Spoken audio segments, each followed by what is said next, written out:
I could see Seattle becoming another big scene. 24-year-olds don't know anything. Okay, so you think you're doing it to protect yourself? Yes, 100%. Hey, it's your host, Zack Lyman, and you're watching or listening to the Zack Lyman podcast once again. Thank you so much for coming back.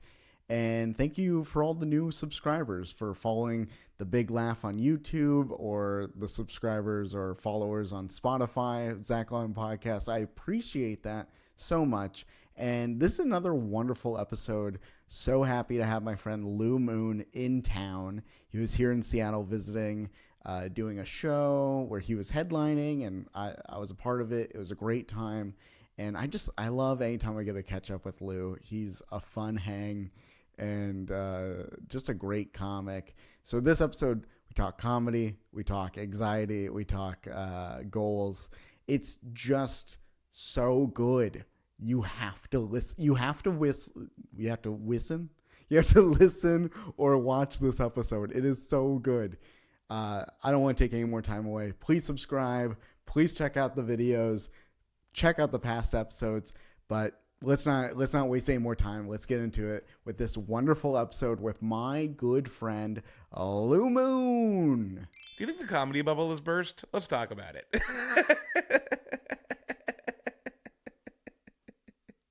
Because I think it has. Yeah, I do. You and I have been sharing texts back and forth, and I really think we've talked about this for like a decade.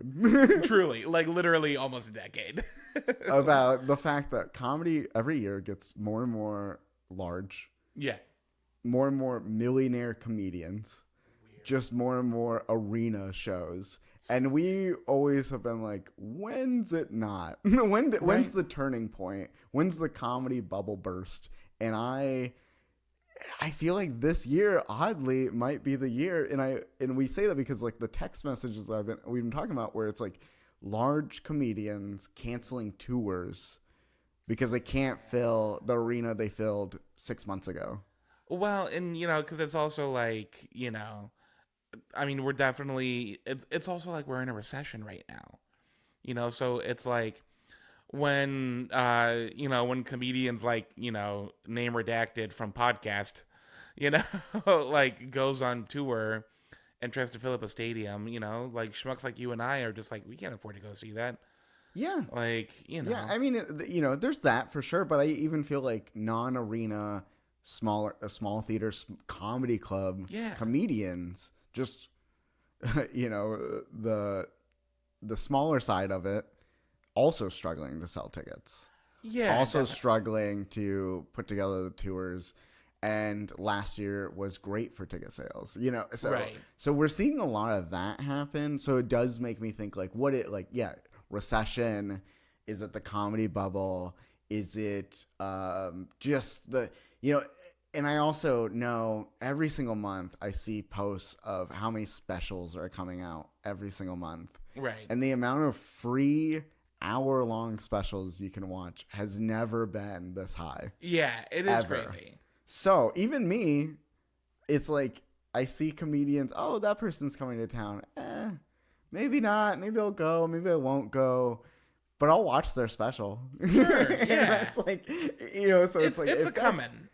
Yeah, so if I'm a major comedy lover and I have those thoughts, someone that's just dipping their toes in or someone that's kind of interested, they're not going. No. And that's always been, like, the comedy used to not be popular and people were not going. And now comedy is very popular.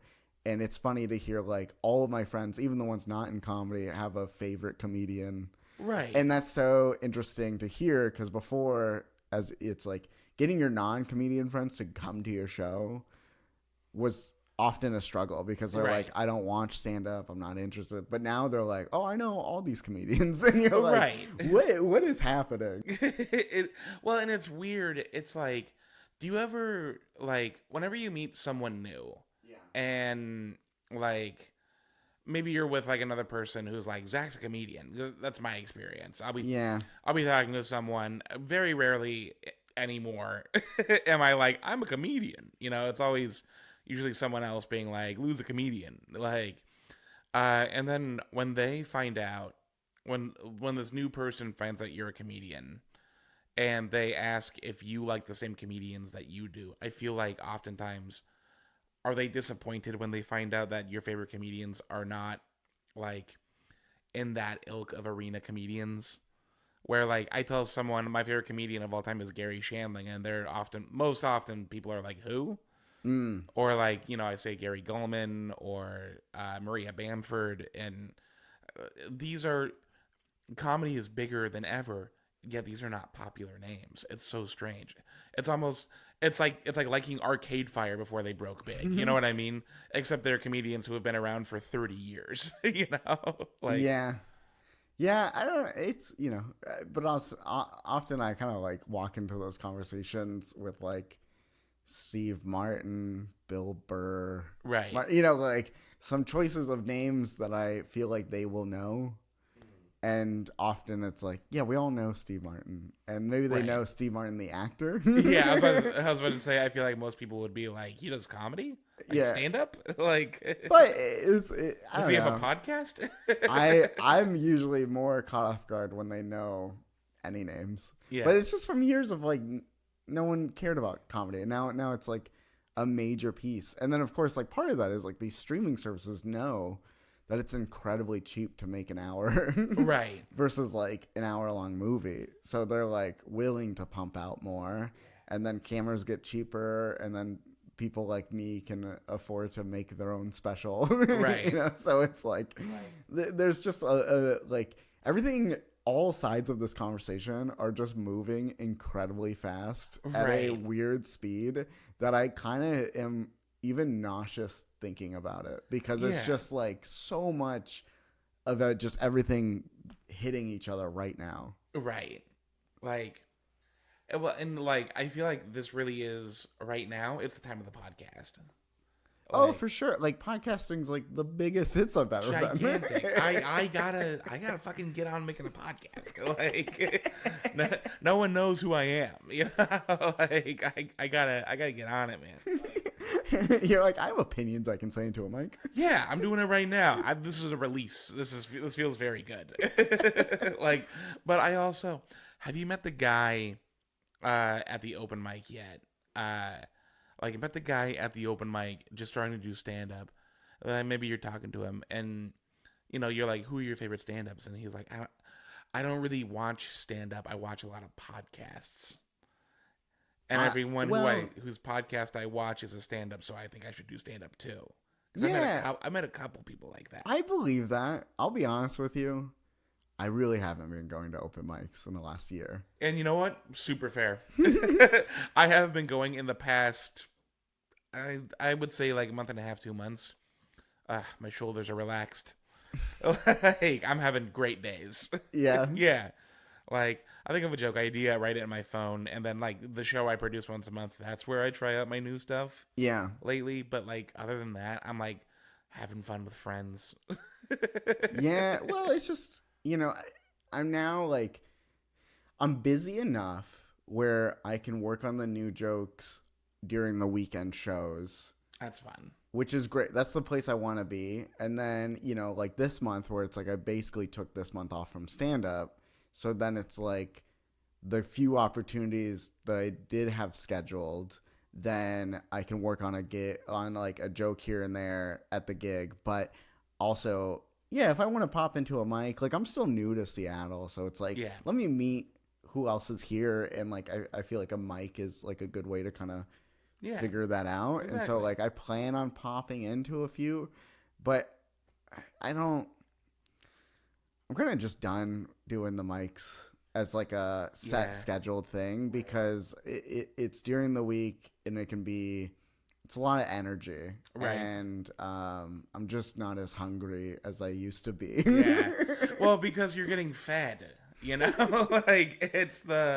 like remember when we first started, like when I first started doing comedy? I remember when you first started. Yeah. Like, I don't remember mine. Like when I started, you were already 8 years in, Yeah. And so, And you came up to me at an open mic and you said, "Hi, I'm Lyman, and I am 3 mics in, and I would like to meet you and shake your hand." something like that. And I said, "Okay." No, I mean, we've covered this on the podcast before, where I made fun of you on stage in front of everyone. Nobody laughed, and you looked around like, me? I was unsure why I was being targeted. Yeah.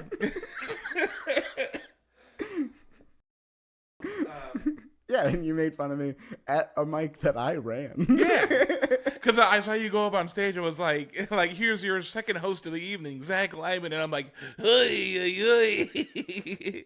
I think I might have goofed on this one. So, That's right. Yeah, you did make fun of me before I went up. Yeah, no, which absolutely. was also a mistake. Yeah, I was 24. I didn't know no better. I was just a young lad. Yeah, exactly. I didn't know anything. 24-year-olds, PSA, and I'm gonna look right at my camera. 24-year-olds don't know anything. That's it. All right. Okay, well, Yeah. glad we covered that. Yeah.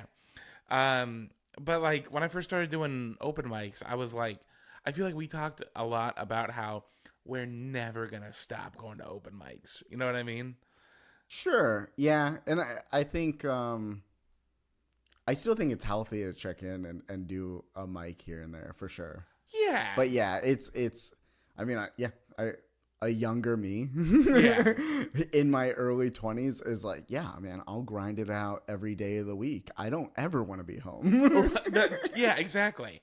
I think that's really it, where it's like sometimes I'll tell you right now, like I started working out a couple of months ago. Yeah. And then I moved to a new place with roommates I really like, and like a very comfortable house.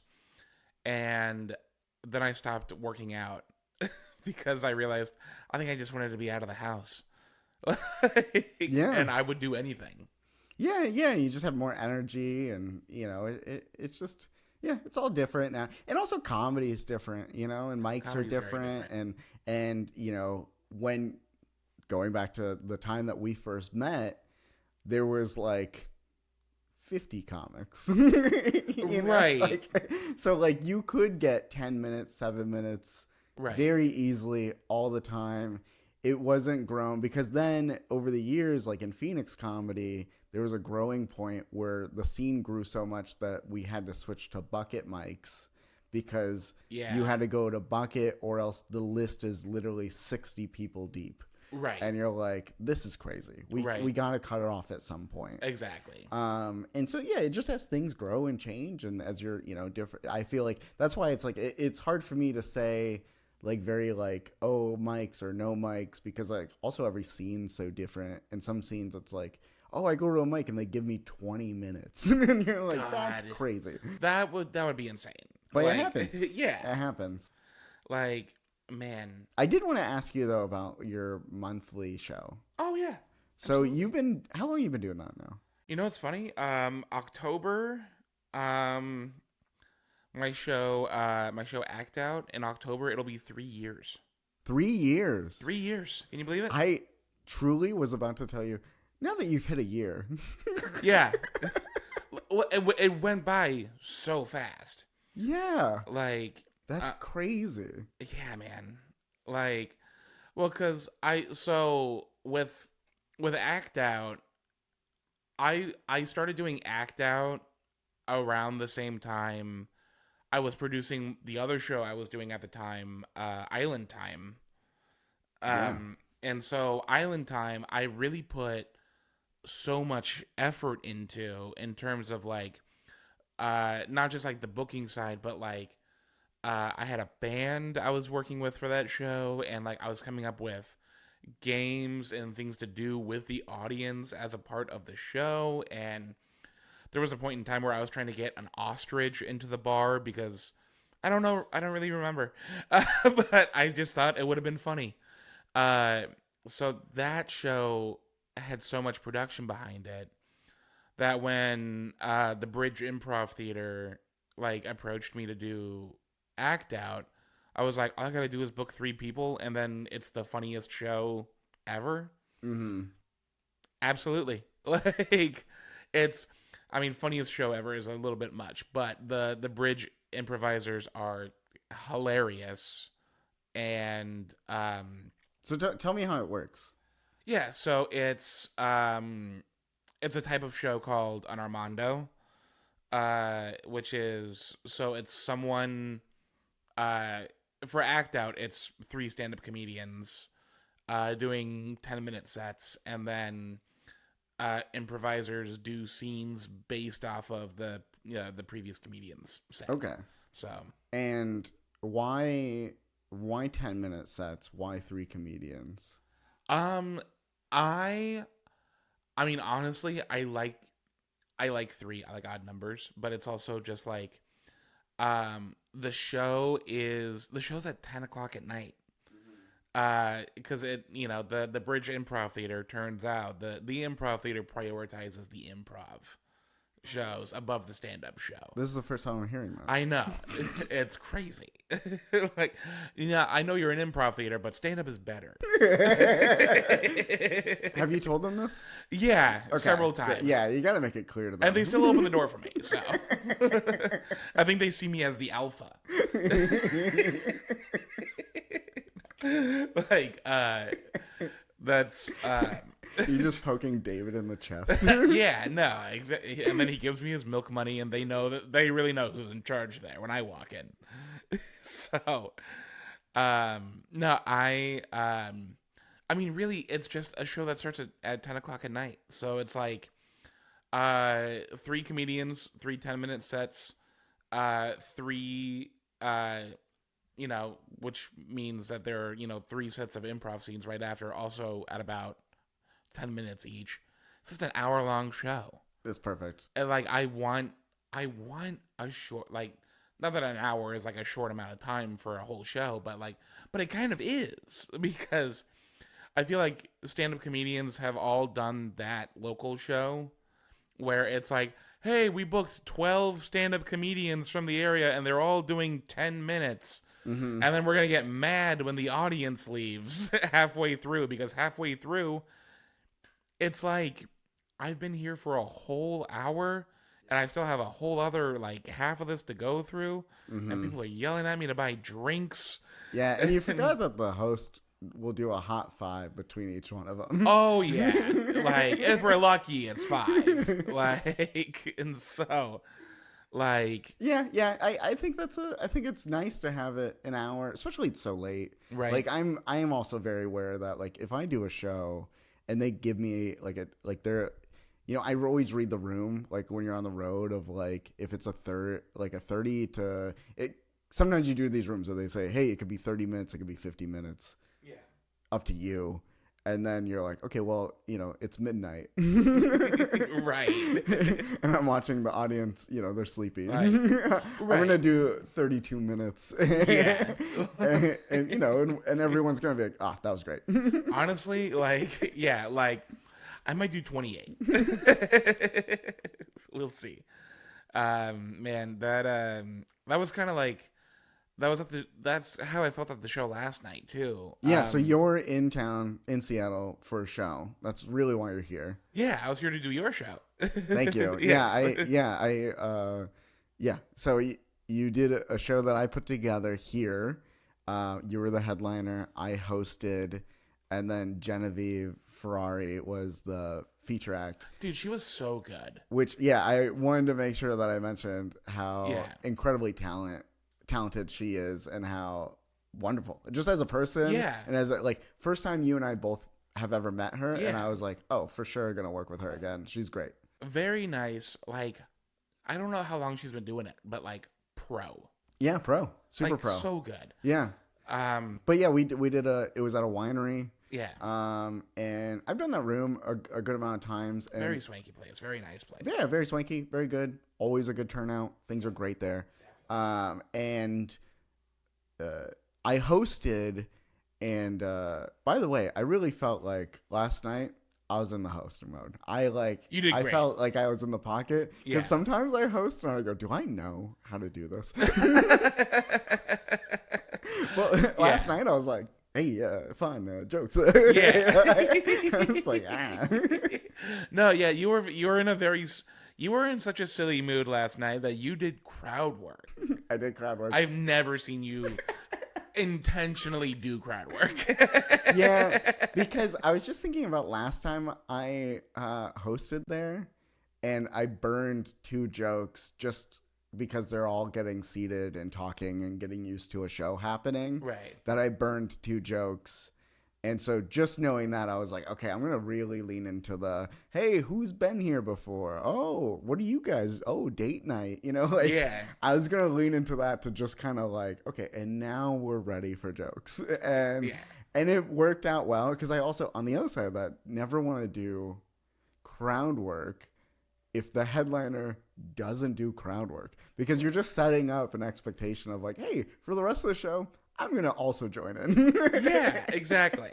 Like, I don't know. I never go out of my way to do crowd work. You know what I mean? Really? I started doing it a little bit on the road just as like a check-in, but not really. Like, I don't go out of my, and what I mean when I say like I don't go out of my way to do it, it's like if I see something funny happening in the crowd, if someone in the crowd starts it, because I feel like when someone in the crowd starts it, it really is like a I'm funny too. Yeah, kind of thing. I'm adding. And Yeah, you're not adding. Yeah, no, you're subtracting actually. From the show I've planned out. And my favorite's when it's the punchline, and they're like, I'm adding to the punchline as you're saying the punch. You're like, this is all terrible. But yeah, last night at the show, great time. A major hiccup though. Yeah. We had a major hiccup where it was an audible called, and I leaned on you of like, hey man, we could call a timeout and maybe even forfeit the game. Right. I'm making it sports related for you. Right. And go Mets. And basically what happened is I did my set. Everything was fine. Yes. I brought up Genevieve. She's 2 minutes into her set, and 2 minutes in, the microphone goes out and the stage light. Yeah, there was weird, like something on like the board must have. Yeah, they said that they breaker. Well, yeah, they thought it was like a breaker or something, right? Because it was just like everything just like boom at once. Yeah, and it was really strange, really weird. Yeah, and so nothing on the venue, obviously, because it's like, I mean, that just is weird that happened, and exactly, it's an old building. And super old building. Yeah, so it's like, who knows? But Genevieve, man, literally in the middle of a joke, power goes out, lights go out, and she goes, anyways. And then just crushes for the rest of her. I think she was doing like 15. Yeah. But of course I didn't time her because the power's out. Right. Like my phone's off. Like, no. And like I didn't tell you this, but like a couple of months ago I was doing a show back in Phoenix where something very similar happened. Yeah. And it was like the amp for the mic was just like not working. It was getting a lot of feedback, and they were trying to fix it. And I did the opposite of what Genevieve did last night. Really? Where like she just like rolled with it. And I was like looking back, and I'm like, well, I can't do my set without the microphone, you know? And you know what happened after that? I fucking bombed. Like, I was bad. Like, I pulled it out at the end is what the rest of the comedians told me, but comedians are very nice to each other sometimes. When they saw you crying. They're like, oh, no. It came together at the end, Lou. It was, shout out Sari Belyak. It was, Sari Belyak found me in the green room with my face in my hands. And like... And she's like, there. Yeah, she's a very sweet woman. She is very sweet. But... No, she destroyed. She was so good. Genevieve. Sari's also very funny. She has a new CD out that you should listen to. I've never had a guest point at the camera so much. Your guests aren't Lou Moon. All right. Well, the audio version of this is going to be rough. No one's listening to audio anymore. I'm playing to the camera. I'm playing to you. Shout out you. Thanks for watching. Anyway. You're a different person with these cameras, man. Yeah, man. I was born to be in front of the camera. Okay. People have been telling me that my whole life. Mm-hmm. Oh, yeah. Yeah. So Genevieve did her set. I'll probably cut. You know what? I might not post this episode. And Genevieve did her set, and then I, while she's on stage, I turn to you and I go, "Hey, man, Yeah. we can just not do it, or we can do it, right?" And I've been in situations where it's like the room size matters for that situation. Totally. The lighting, the crowd, all that matters in that situation. So I really was like, "Hey, man, it's up to you. We could always take a break, see if we could fix it, whatever, right?" Right. And you were like, "Oh no, I'll do it."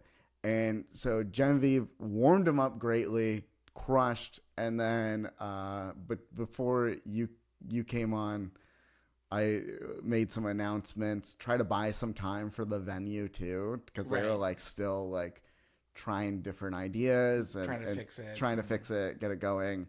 And I just played around with that a little bit, and they were on board. They were fun. They were a great audience. And then I brought you up, and then I think you did 130 minutes. And they were I played a lot to the camera. Yeah. That was not there.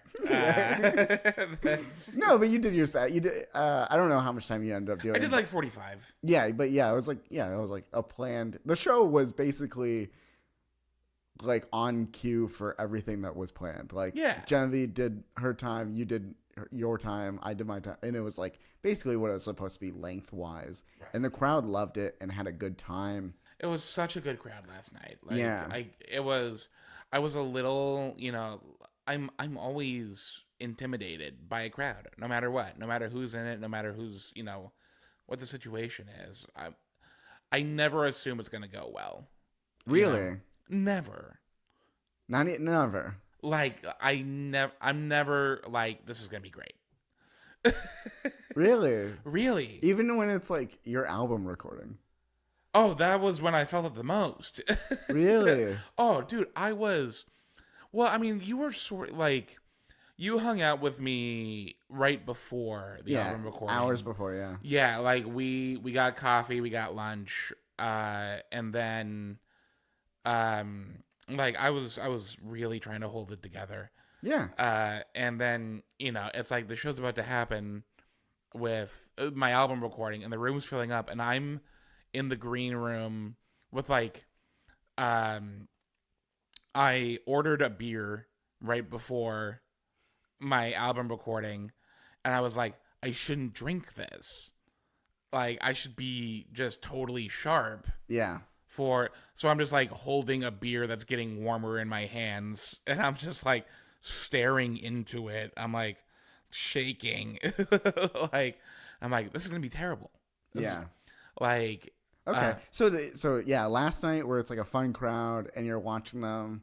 Yeah. Love comedy. I'm like seeing all of this, and I'm like, they're gonna hate me. Like, what's that about? It's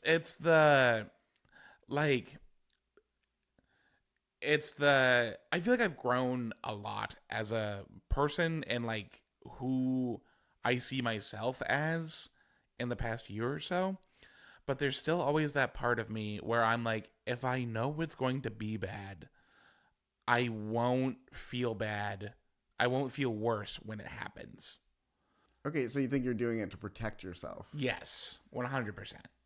Okay, so you're like, oh, it'll be bad, it's not good. And then you're like, oh, it's actually good. And then you feel it's not good afterwards? It's not as simple as like I tell myself it's going to be bad. Right. I feel it in my bones that it's going to be bad. Yeah. and then I do it. I do my first joke, and then I get a laugh, and then literally all of that goes away. That's so funny. Like, if I don't, like, I feel that way until I get my first laugh. Is that, I don't know, man. That's interesting to hear because, like, well, first off, because you're so fun on stage. Oh, thanks, pal. And you always have been. And, often we joke about, like, you just running off of vibes. Right. And you'll get to the jokes when you get to them or what, but it's just like you have your own way of doing it. So to hear that you're not having fun Oh no. moments before. Oh yeah. But then like as soon as the first, sure, like even if I feel uncomfortable in a room or whatever, it's that first laugh. You get that first laugh, it kind of eases up. And never underestimate my ability to feel bad about any situation. it seems like it. Yeah. I'm like, what? I just wonder what would it take to make that different for you? Life in its entirety would have to be different for me. Really? Yeah. Like, was that like you think like your situation? Like, if tomorrow you were mega famous, or tomorrow if you were mega rich, or tomorrow you're like in a big house. I don't, like what life situations need to change? Oh, like, I mean, just the. How do I say this? So much of life is uncomfortable. Okay. Like, and but that doesn't mean it's not enjoyable.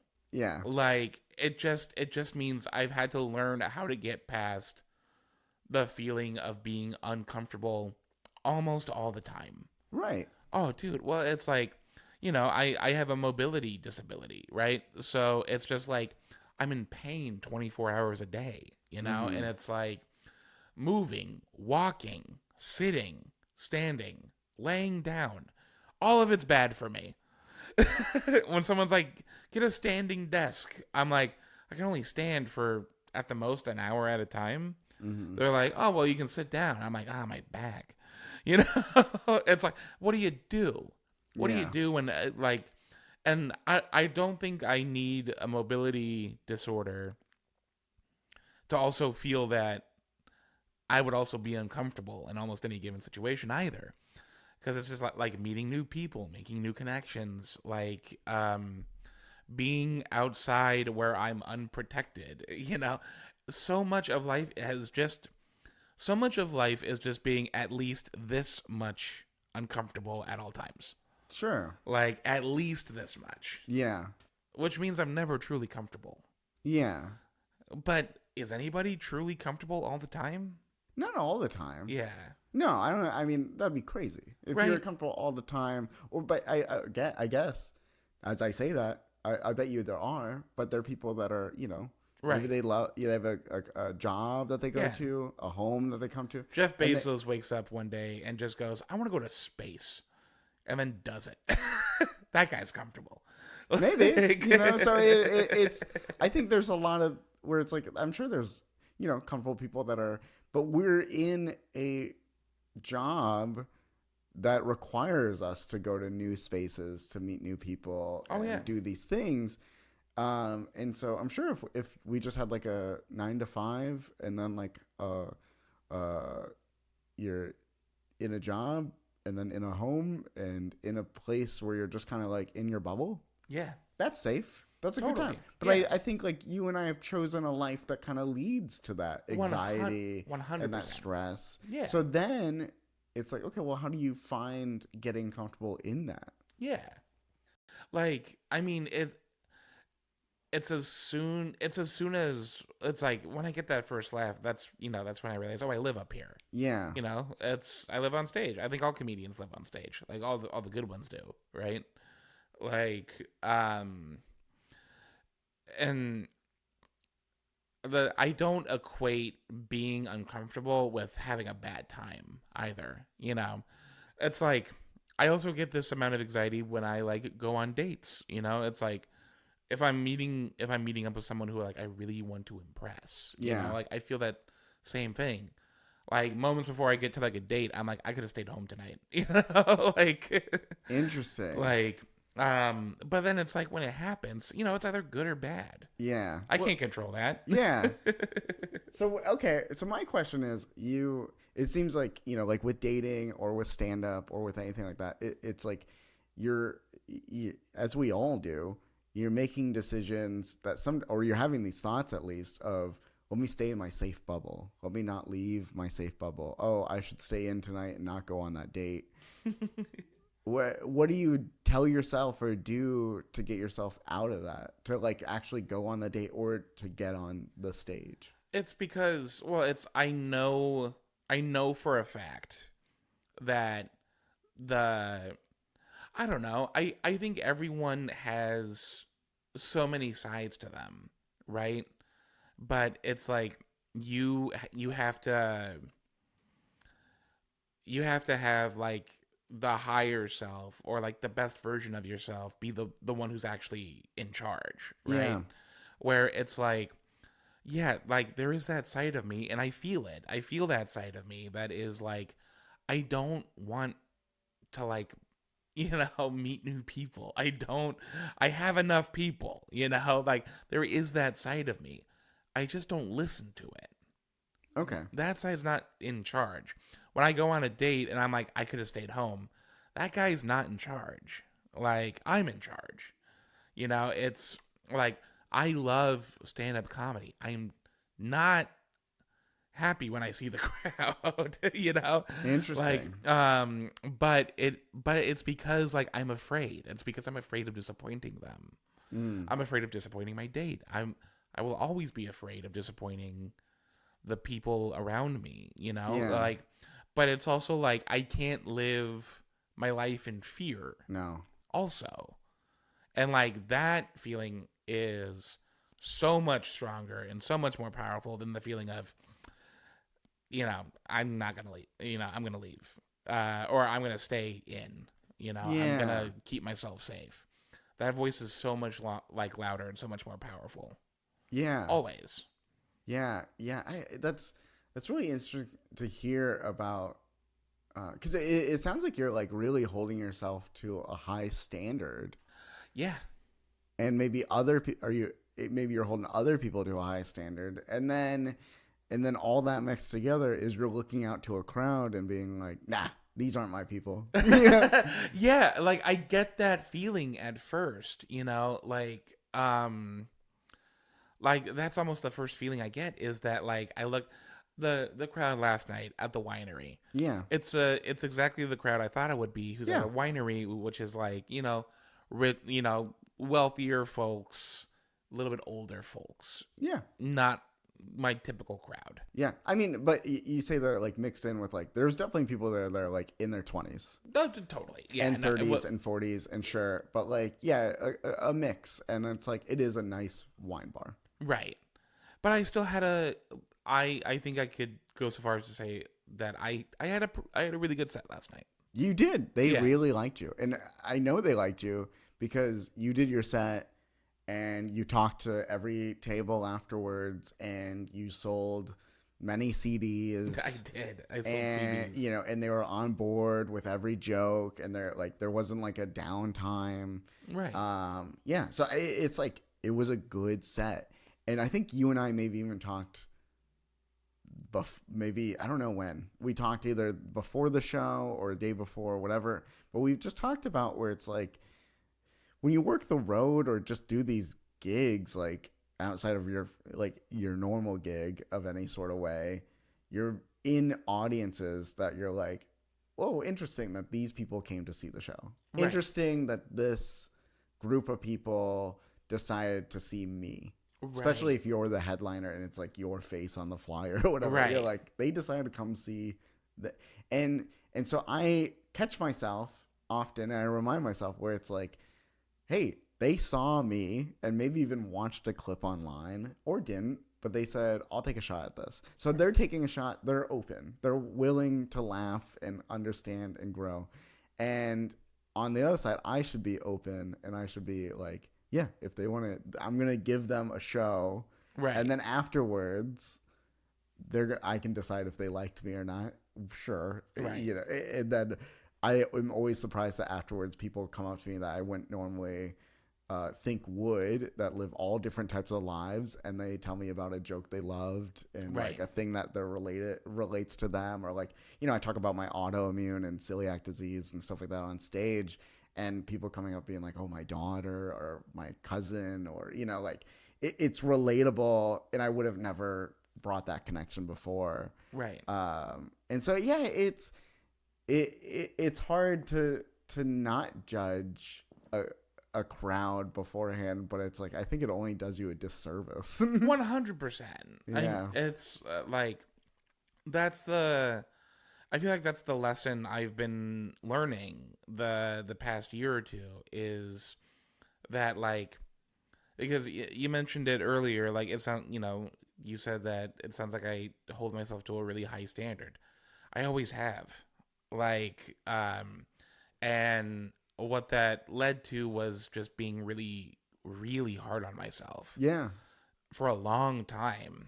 And I'm still a little hard on myself. But A little? like, I'm still pretty. You're struggling to say that you had a good set last night. Like, well, and that's, like, that's and it was a good set. Thanks, man. Like,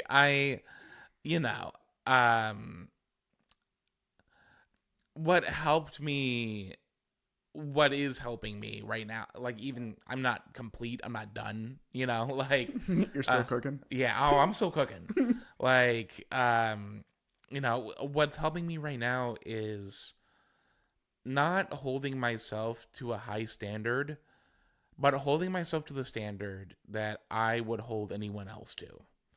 Which is, like, I really don't hold anyone else to the standards that I hold myself to. You don't think so? I really, like, there are moments where I think I have hard lines for people, where I think if someone is doing something I find immoral, like, I'm gonna say something. Yeah. I have a hard time keeping my mouth shut. But, like, if someone makes a mistake or isn't their best self, yeah, like, at any given moment, I don't turn around and I'm like, you should be better, right. know? Right. But every little mistake I make, I'm like, it's like self-flagellation, and it's like, now I'm like, look, man, this happens to everyone. Yeah. Like, we all fumble. Yeah. We all aren't always our best. Right. The thing I keep telling myself is people don't like you because you're perfect. Oh, like, I like that. Like, yes. That's great.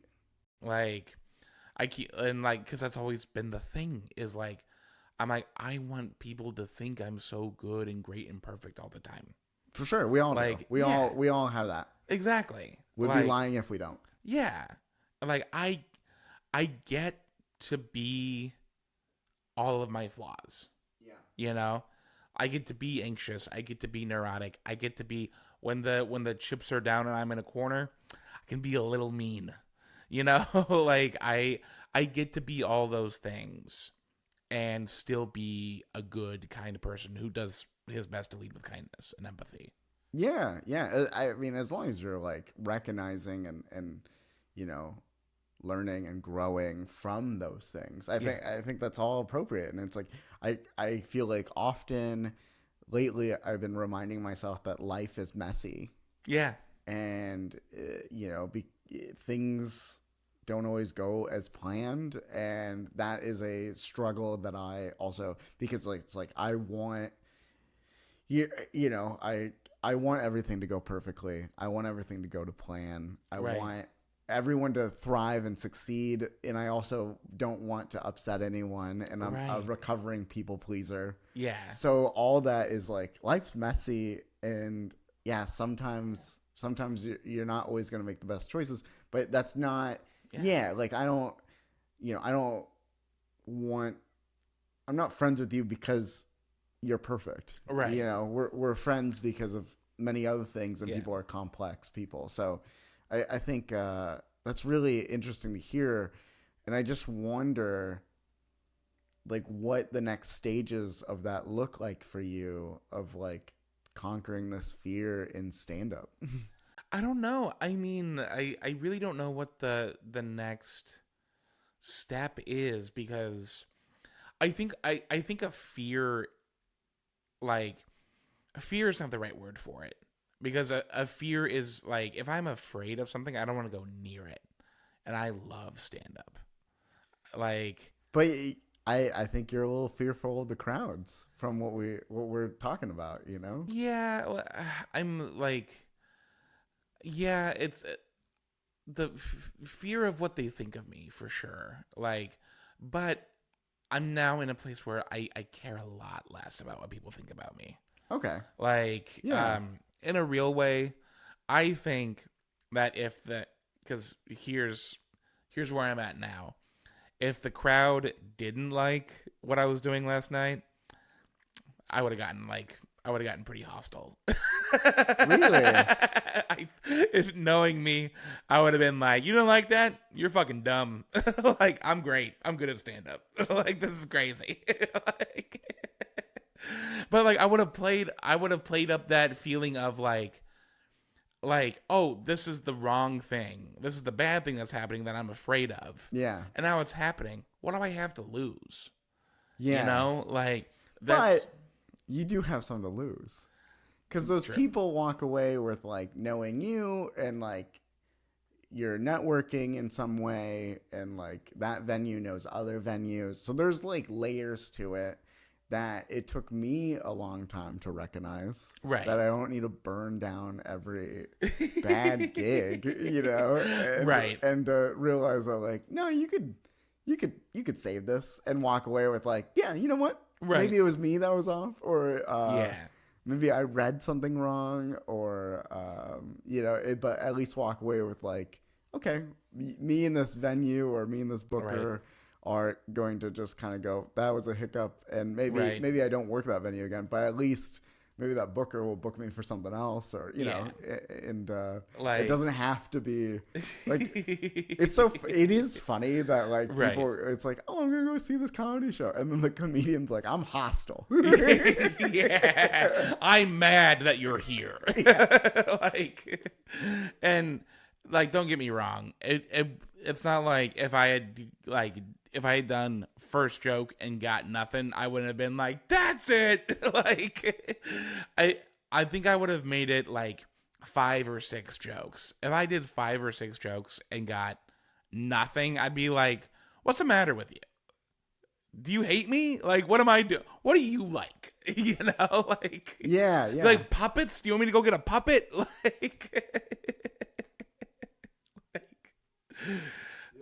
Yeah. Like, so I really don't think it's a fear. I think it's just something that's always going to be a part of me, which is the neuroses, the social anxiety, you know, and it's like I don't see it as something to conquer. I see it as something to live with. Okay. And it's like, you know, it's a bad roommate, you know, but it's like, we signed the lease for, look, if I'm lucky, another 40 years. Yeah. Like, yeah. And okay, so let's talk about that, because, like, I did want to bring up that you have a joke about vision boards that you're doing currently, and that is a real situation that I was there for. Yes. And it's a new year, and I like talking about goals. Yeah. So all that to say is, like, what are, like, your comedy goals now, and, like, what do you you want this to go in the next year or two? Like, okay. Comedy goals right now, I'm always looking to get on the road. Like, to not just, like, go on the road, but to, like, afford to go on the road, like, make the road a part of my income. Yeah. You know what I mean? Like, you know, it's like, I got paid to do the show last night, and all that money's already almost gone, but it's because I used it to pay some bills. And I'm like, wow, comedy just paid my bills. Isn't that great? Yeah. Love that. That's a huge thing for a comedian, I feel like, you know? Yeah, that's a big step. Yeah. And then, you know, I got I have the CD out right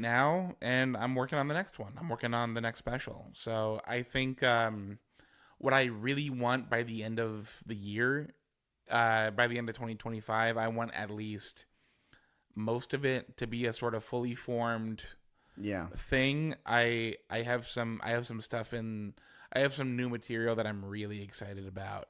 And when you say fully formed, are you like 45, 50 minutes, like 60 minutes of like, this is a rough outline? Yes.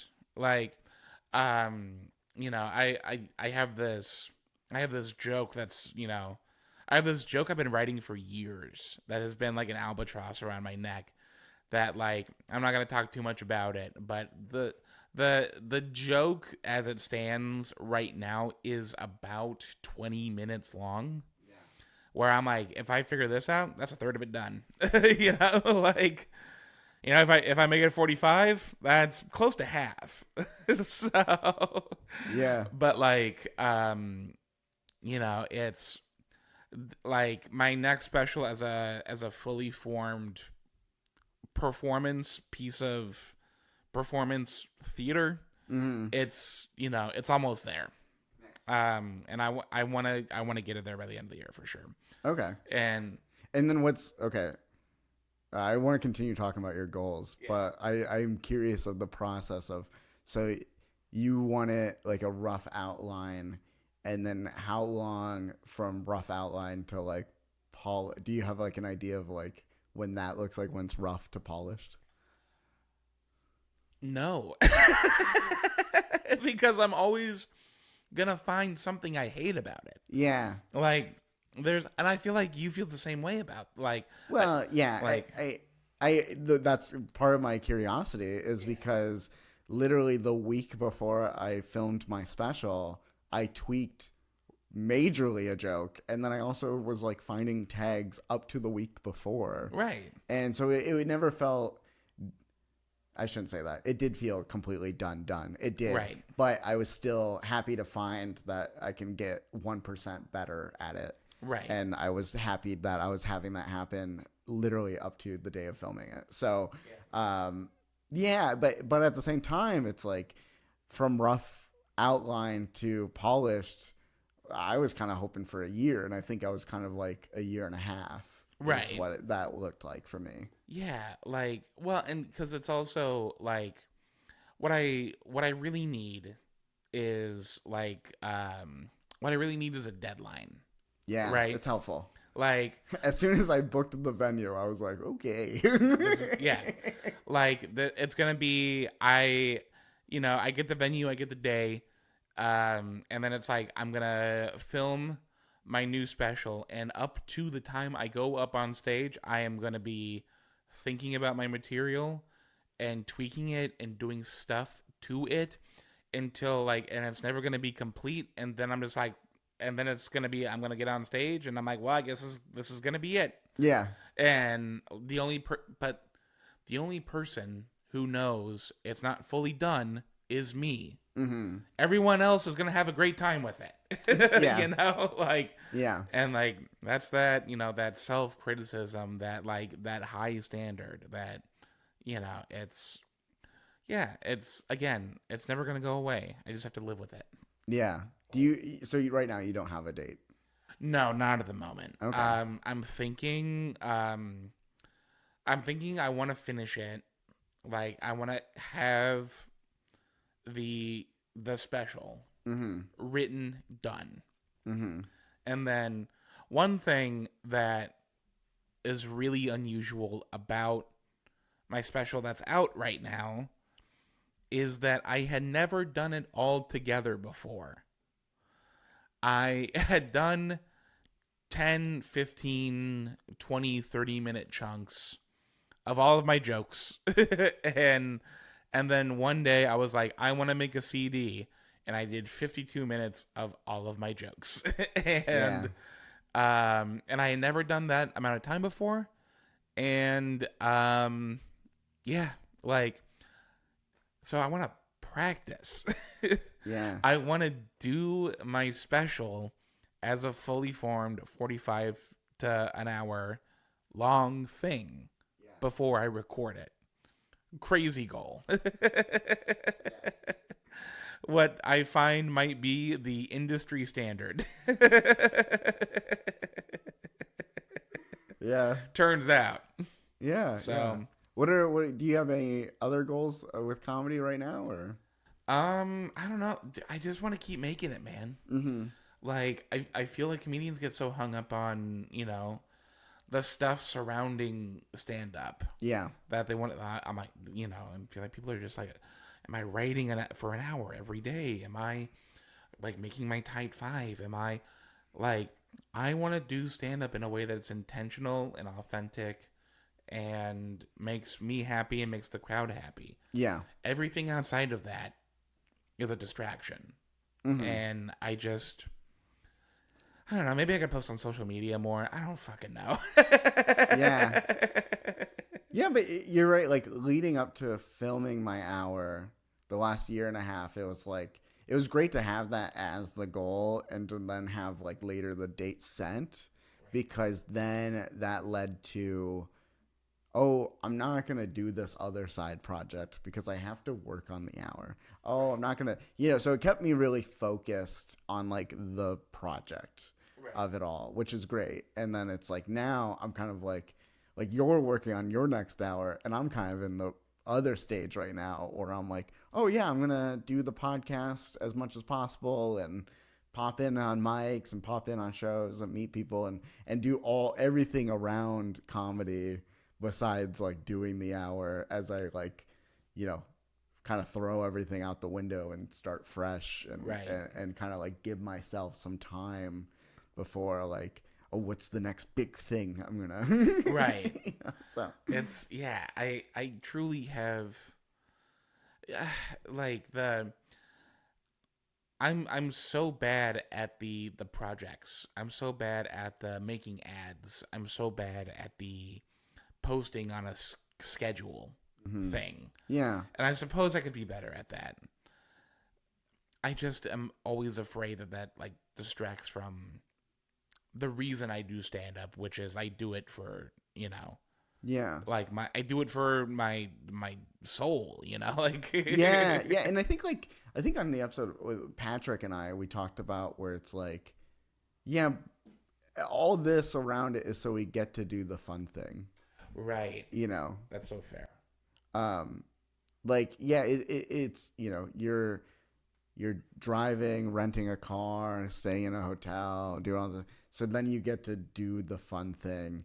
And so it's like, yeah, learning the ads, posting, all that. It's just like part of the business. Right. And being funny is the minimum. And then everything else is on top of that. Like, oh, you got to figure all this out yourself in some sort of way. And yeah, it can be exhausting. And I really do like think that it just goes back to like, you got to pick what you want to do and how you want to do it. Right. And lean into that. Yeah. Because like me personally, I can't do all of them at once. Right. If I'm posting every day, I'm probably not working on material. And if I'm on the road, I couldn't do the podcast very much. Right. So there's like all that where it's like, what is my focus at the point? Right. And projects, that's what I was going to say too, is like projects. That's the only way I know how to like feel any growth in comedy. Is like starting something and then finishing something and then moving on to the other thing, or else it just feels like a weird, like I'm in an ocean of like of comedy and I'm like, where's this heading? I don't see land in sight. Right. Well, because it's just like, I don't know, and like because like you know what gets in the way of like having a growth mindset. Having a growth mindset gets in the way of having a growth mindset. Because then it's like if you're constantly thinking like, what could I be doing better? What am I not doing that I should be doing? Right. And it's like, buddy, why aren't we frolicking right now? Why aren't we going outside? Why aren't we like talking to people? Mm-hmm. Why aren't we touching grass? Yeah. We should be doing that too. Right. Like, I don't know. I've never had Nigerian food. I'm gonna try that.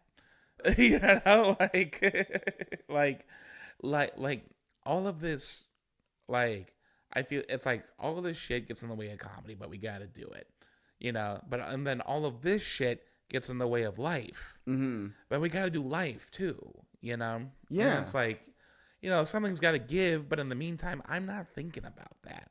Sure. But I feel like, me personally, I have to like pick those though. I have to like truly pick. Am I going to frolic and hang out on a beach, or am I going to write these jokes? Right. And I think in my life, there's like time for each of that, right? Like you do have to like focus and make the hour the best. Yeah.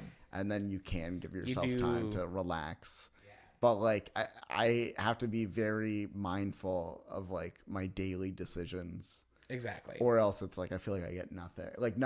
I'm not having fun and I'm not working out. I'm just kind of scrolling on TikTok. Yeah, yeah, it's like, what am I doing? Yeah. What is it like? What a waste. Absolutely. You know, it's the I don't know, man. There is so much in the way of everything. Mm-hmm. But I think as long as you do stuff intentionally, you know, Yeah. like, and that's the whole thing. You got to have an intention when you write, when you perform, but also I guess there is intention involved with like the posting and the whatnot. And I don't know, it just drives me crazy. Yeah. Like, Yeah, it's tough. But speaking of social media, where can people find you online? Yeah, I am on everything at Lou Moon Comedy, except for on Twitter, because I deleted my Twitter. Anyway, so, yep, People are like, I guess yep, I'll look at the other ones. sure did. Yeah, Instagram at Lou Moon Comedy, TikTok at Lou Moon Comedy, Threads, trying to get on Threads at Lou Moon Comedy. All right, I don't know why aggressive on that. Blue Sky is also at Lou Moon Comedy. All right. Don't know like the aggression behind. Sorry, I brought it up. I don't post on those last two hardly at all. Great. Yeah, TikTok and Instagram at Lou Moon Comedy. Hello. Yeah. Zach, thanks for having me, pal. Yeah, We're gonna hit the commercial. We'll be right back. You don't tell us when. What? Thank you for doing the show, man. I appreciate it. I'm happy you're here. I'm happy you're visiting, and I'm glad we get to spend some time together before you fly back. Absolutely, man. Happy to be here. Yeah. I've been your host, Zack Lyman. Outro music.